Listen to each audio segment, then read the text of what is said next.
Friends, and now in this function, in this program, actually we are going to talk about the constructor. So now just look at this line, greater or smaller, gs equal to new greater or smaller, means you have created the object of the type greater or smaller, and the object is gs, and then with the help of gs and dot operator you are calling the function get data, and you are passing the values 12 and 16. Same way, with the help of gs and dot operator you are calling the function show, because this class have two variables. These are called instance variables, and the two function, one is get data with the parameters a and b, and other is return type is also void, and this one is show function where the parameter list is empty and the return type is void, and its access specifier is public, means it can be accessed from outside.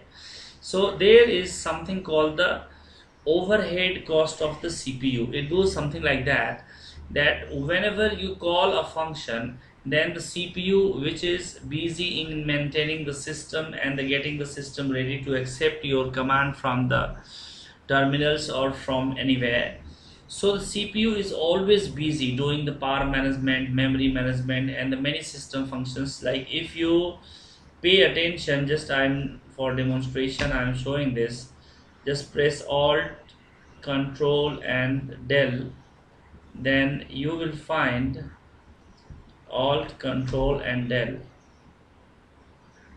So just go into the task manager, then you will find that so many processes are running.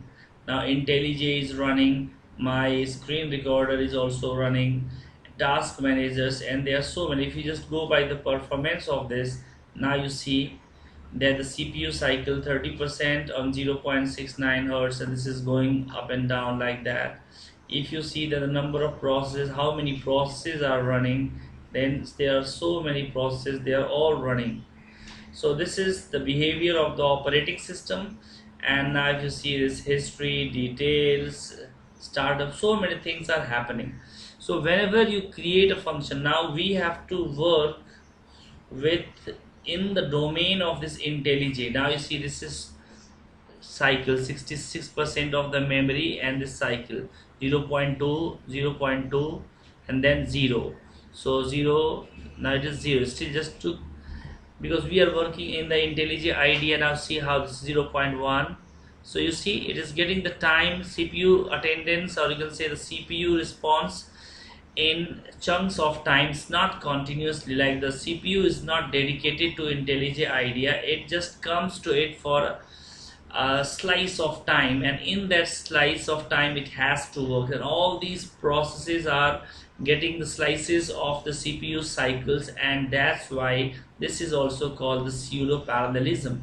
But this is not, we are not, this is the, you study the operating system behavior, we are not doing that. But I'm just trying to say that if you involve CPU unnecessarily for a petty ordinary things, then the overhead cost of the CPU increases and the efficiency of your program goes down. So I'm trying to say that this, like gs, when you create the object of the type greater or smaller, and with the help of this gs dot get data, when you call this, means you are sending interrupts to the CPU, and the CPU stops whatever it is doing, and then it pays attention to you, it works for you, and then when the work is done it returns control back to the programmer, or you can say the program. Same way again when the gs.show is called, so again the same thing is repeated, the CPU is sent the interrupt, something like that. So now what we want to that, we do not want the CPU to be interrupted so often. So the Java programmers or the designers of the Java have made something called constructor. Constructor means you just, constructors are the special functions, and they have the name same as the name of the class. So here I make the constructor, they don't have any return type. So this is greater or smaller, and now you see that. So in this argument only the values are passed, and now when I have to work here, then I don't need this line, Here I write only 12 and 10. So when you create the object, immediately the constructor is invoked and the values 10 and 12 are passed. You don't have to call any functions, means without the involvement of the CPU, the values are passed, or you can say the values of the class are initialized. This is the beauty of the constructor. Now the constructors, here you see it's a public name of the class, because you cannot, the namespace segmentation always says that you cannot name the two functions with the same name, because the name is the property, and if you just give two functions the same name, it means it is the same function. But when you have the class name and the function name same, means it is the constructor. You can also create a default constructor just by writing this is public greater or smaller. This is called default constructor. So it sets x to 0 and the y to 0.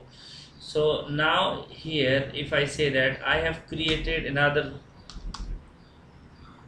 now I create another one, ps equal to new greater smaller. This is my default constructor. Now just like if I assign, like the ps is gs, this is again same, like because equal sign is called the equal, like the assignment operator. So gs value is assigned into this, and if you work with the ps dot thing, it is same thing, you achieve the same thing, because the gs have the value x and y 0, but when the gs have the value 12 and 10, ps have the value 0 and 0. When gs is copied into the ps, then the ps also becomes 12 and 10, and the greater value is 12. I hope this video will clear your ideas about the constructor. Thank you very much. In the very next video, we'll discuss the same thing but in a little different way. Have a very nice time.